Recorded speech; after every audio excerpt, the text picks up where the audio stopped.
Assalamualaikum warahmatullahi wabarakatuh. Halo adik-adik, bertemu lagi dengan saya. Kali ini kita akan bahas soal prediksi UTUL UGM tahun 2022. Oke, sekarang langsung aja kita bahas soal nomor 1. Data nilai delta HF. Oke, ini harusnya delta HF 0 ya. Data nilai delta HF0. Oke, di sini ada delta HF0 dari CH4 yaitu minus 74,8 kilojoule. Lalu ada delta HF0 dari CO2 yaitu minus 393,5 kilojoule. Lalu ada delta HF0 dari H2O yaitu minus 285,8 kJ. Oke, dari data di atas maka delta H untuk reaksi CH4 plus O2 menjadi CO2 plus 2H2O adalah, oke, ini reaksinya udah setara ya. Jadi kita disuruh mencari delta H dari suatu reaksi CH4 plus O2 menjadi CO2 plus 2H2O. Oke, H-nya udah setara, C-nya udah setara. Oh, O-nya belum ya. O-nya di sini 2, di sini 2 berarti 4, di sini berarti 2 gitu ya. Oke, untuk mencari delta H dengan menggunakan data delta HF, rumusnya sebagai berikut. Delta H sama dengan delta HF jumlah delta HF kanan atau produk dikurangi jumlah delta HF kiri atau reaktan gitu ya. Ini kan terbagi menjadi dua reaksinya, yang kiri itu reaktan, yang kanan itu produk gitu ya. Oke, berarti delta H sama dengan di kanan ada siapa aja? Ada CO2, CO2 jumlahnya 1, berarti 1 CO2 ditambah dengan 2H2O gitu ya. Delta HF-nya nanti yang dimasukkan. Dikurangi yang kiri ada CH4, lalu ditambah dengan O2 gitu ya. Oke, delta H-nya. Oke, sekarang langsung dimasukkan aja teman-teman. CO2-nya minus 393,5 ditambah 2 dikali H2O-nya minus 285,8. Gini ya.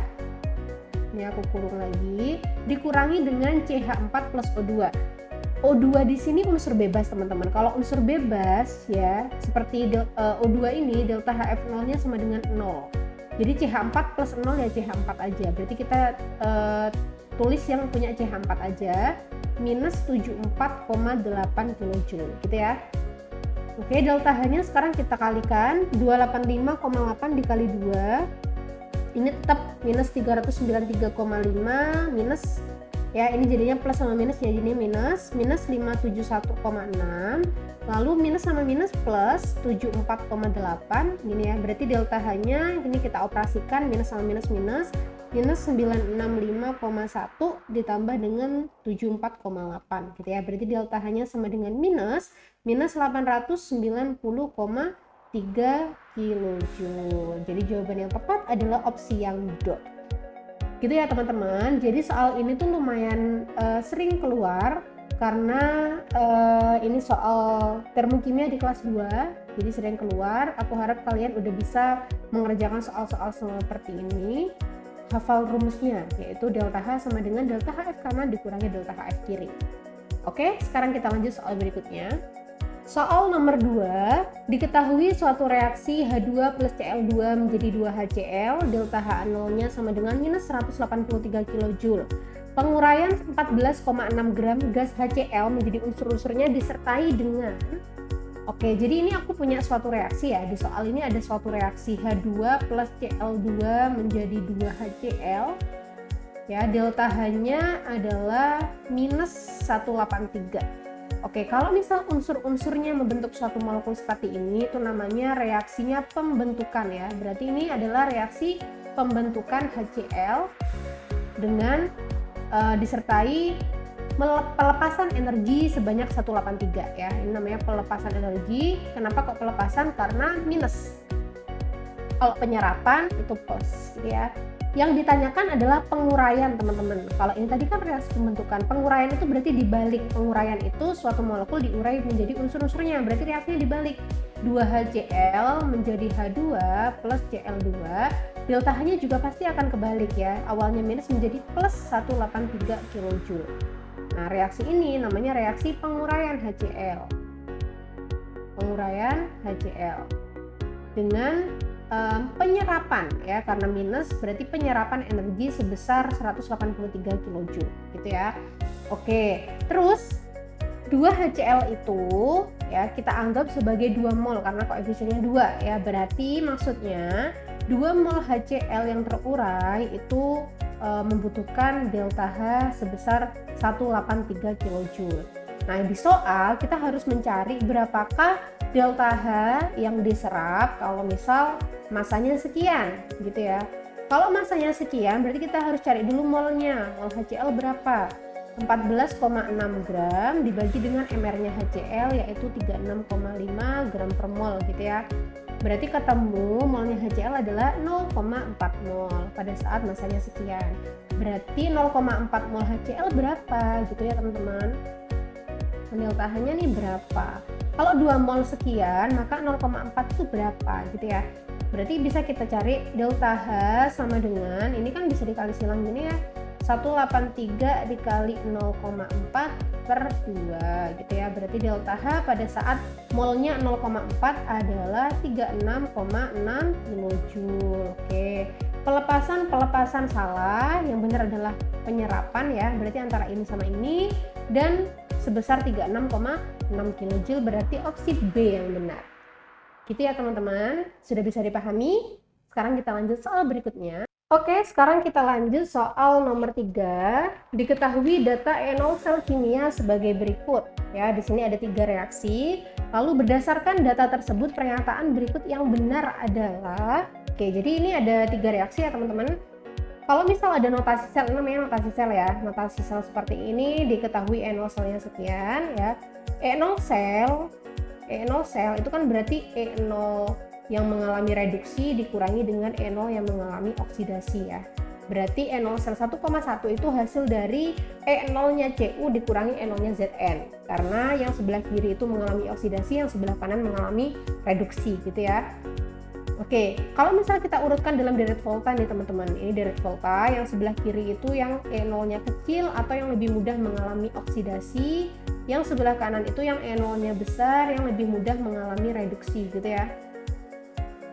Oke, kalau misal di sini Zn sama Cu mengalami, Zn-nya mengalami oksidasi dan Cu-nya mengalami reduksi, berarti Zn itu letaknya di sebelah kirinya Cu gitu ya.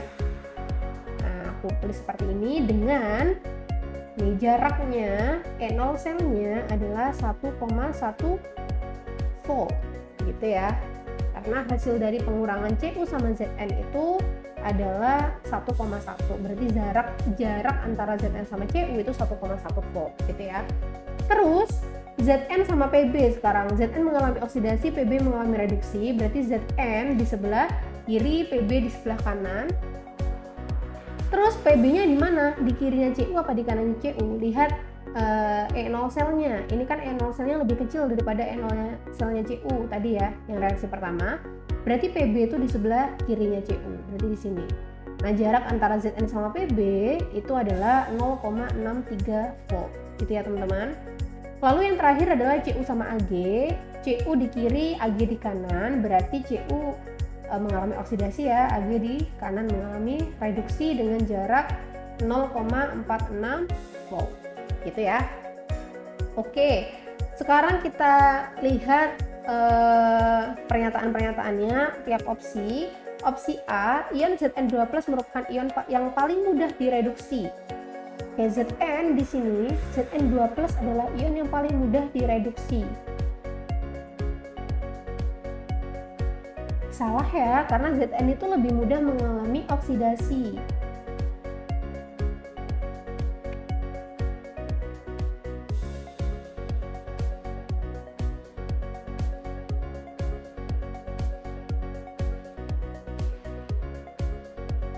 Zn lebih mudah mengalami oksidasi, bukan reduksi ya. Berarti opsi yang A salah. Yang B, reaksi Cu plus Pb dapat terjadi pada keadaan standar. Oke. Di sini kan dia bilang Cu plus Pb 2 plus ya. Kalau misal kayak gini kan Cu yang awalnya biloknya 0, pasti di sini akan Cu2 plus yang biloknya plus 2. Jadi pasti dia akan mengalami reduksi. Sedangkan akan mengalami oksidasi, kenaikan Bilox, plus Pb, karena ini di sini Pb2+, pasti di sini Pb akan mengalami reduksi ya, dari +2 ke 0 Biloxnya. Nah, sedangkan di datanya Cu itu lebih mudah mengalami reduksi daripada Pb, soalnya Cu di sebelah kanan, Pb di sebelah kiri. Berarti reaksi ini tidak akan terjadi pada keadaan standar. Dia tidak akan terjadi pada keadaan standar atau tidak berlangsung spontan karena bertentangan dengan direct volta gitu, bertentangan dengan suatu kenyataannya gitu ya. Yang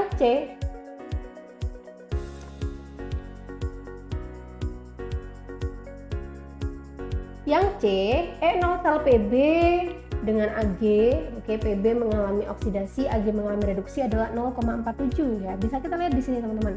Berarti jarak antara Pb sama Ag itu berapa? Oke, kita cari dulu jarak antara Pb sama Cu, kan bisa nih dicari dari 1,1 dikurangi 0,63 ya. Berarti jarak antara Pb sama Cu itu adalah 1,1 dikurangi 0,63 ya, hasilnya 0,47. Berarti di sini ini 0,47. Nah, terus berarti jarak antara Pb sama Ag ya ini ditambah ya. 0,47 ya, Pb sama Ag 0,47 ditambah 0,46 sama dengan 0,93. Jawabannya salah ya, harusnya 0,93. Terus yang do, E0 Ag lebih besar daripada E0 Pb, lebih besar daripada Cu, lebih besar daripada Zn. Oke, urutannya yang tepat itu dari kanan ke kiri ya, Ag, Cu, Pb, Zn. Di sini salahnya di Pb sama Cu ya. Harusnya kebalik, Ag, Cu, Pb, Zn gitu. Yang paling besar E0-nya adalah Ag, kedua Cu, ketiga Pb, paling kecil Zn gitu ya. Jadi yang dua juga salah, sehingga jawaban yang tepat adalah opsi yang E. E0 Zn Ag, bener nggak? Zn mengalami oksidasi karena di kiri, Ag mengalami reduksi, benar sesuai dengan notasi selnya. Zn ini mengalami oksidasi, Ag mengalami reduksi gitu ya. Oke, berarti jawaban yang tepat adalah opsi yang E. Oke, sekarang kita lanjut.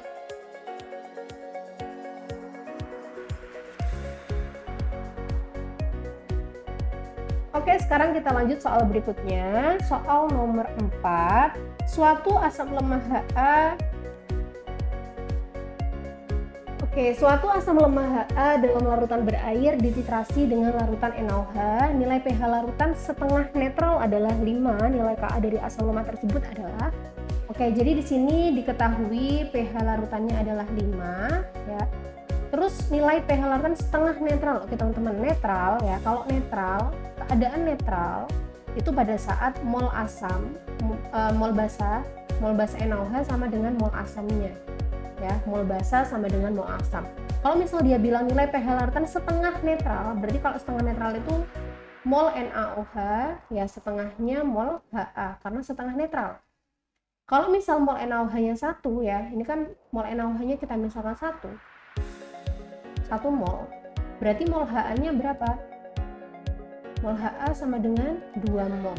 Karena mol NaOH sama dengan setengah kali mol Ha gitu ya, setengah kali 2 sama dengan 1 gitu. Terus di sini pH-nya 5, berarti H plusnya sama dengan 10 pangkat min 5 gitu ya.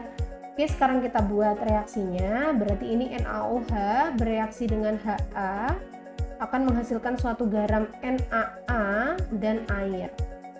Ya, mula-mula reaksi sisa mula-mula NaOH 1, Ha-nya 2, berarti ini 1 ya. Oke, ini tambah NaOH-nya habis, 2 dikurangi 1, NaA-nya 1. Ini ya. Oke, berarti karena ini yang sisa adalah asam lemah dengan garamnya, maka reaksi ini adalah reaksi buffer. Buffernya adalah buffer asam karena asam lemah.